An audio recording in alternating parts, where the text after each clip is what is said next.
Hai guys, kembali lagi di channel Padepokan IT Course. Pada tutorial kali ini kita akan membahas bandwidth management di Mikrotik. Jadi, teknik yang kita gunakan menggunakan simple queue dengan sistem HTB. Seperti yang kita ketahui, sistem HTB ini adalah akan mengakumulasikan bandwidth dengan sistem parent dan child. Nah, di mana jaringan nanti akan terbagi menjadi dua ya, yaitu jaringan LAN kabel dan jaringan wireless. Dan nantinya kita akan setting priority berdasarkan jaringan tersebut. Oke, kita langsung saja simak video tutorial selengkapnya.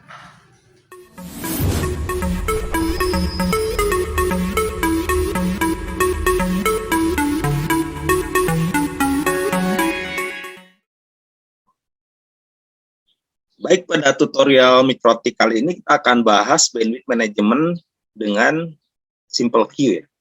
Jadi caranya adalah pertama kita mengetahui total bandwidth. Jadi di sini saya punya total bandwidth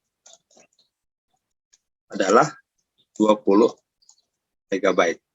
Nah, skenario-nya akan dibagi ke dua jaringan ya. Di sini ada jaringan LAN ya. Ini adalah untuk 10 MB.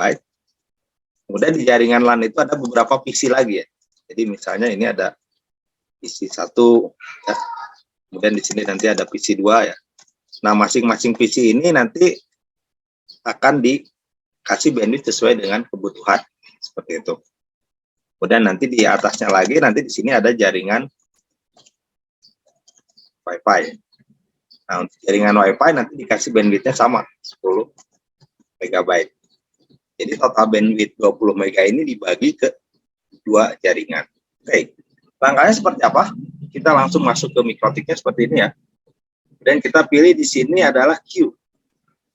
Nah, di menu queue nanti kita pilih simple queue. Kemudian tambahkan. Kita buat total bandwidth dulu. Di sini total bandwidth.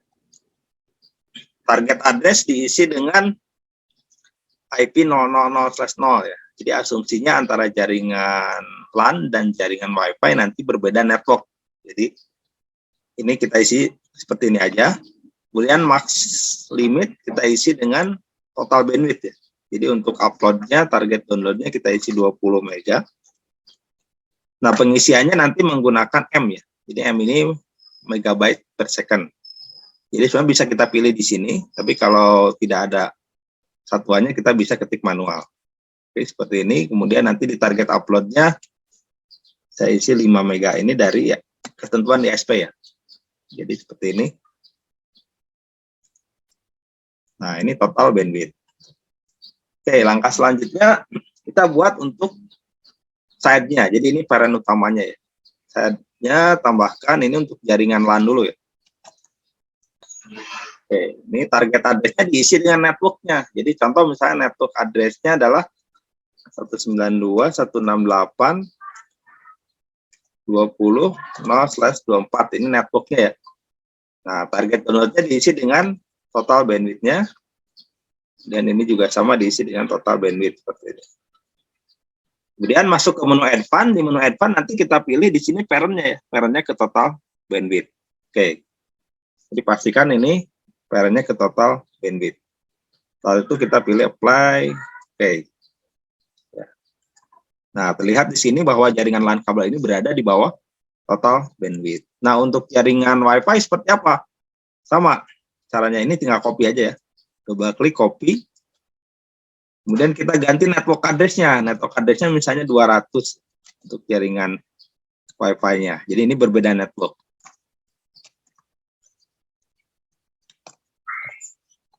Oke, kemudian nanti untuk ininya sama ya. 10 MB, nah ininya adalah 3M. Advance-nya juga sama parent-nya ya. Nah, seperti ini. Jadi kita sudah mempunyai dua jaringan, antara jaringan Wi-Fi dan jaringan kabel. Kita tes ya. Kita uji coba tes menggunakan speed test. Di sini kita menggunakan layanan speed test. Pastikan jaringan Wi-Fi ini sudah mendapatkan alokasi bandwidth sebesar 10 MB ya. Seperti itu. Jadi ketika kita tes di sini,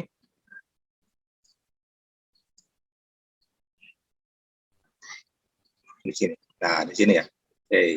Nah, untuk menampilkan average rata-ratanya di sini kita bisa klik kanan solve kolom ya. Nah, kita pilih di sini. Nah, ini download average rate. Oke. Ini bisa kita tampilkan solve kolom. Nah, ini ya menampilkannya. Oke, kita lihat tadi.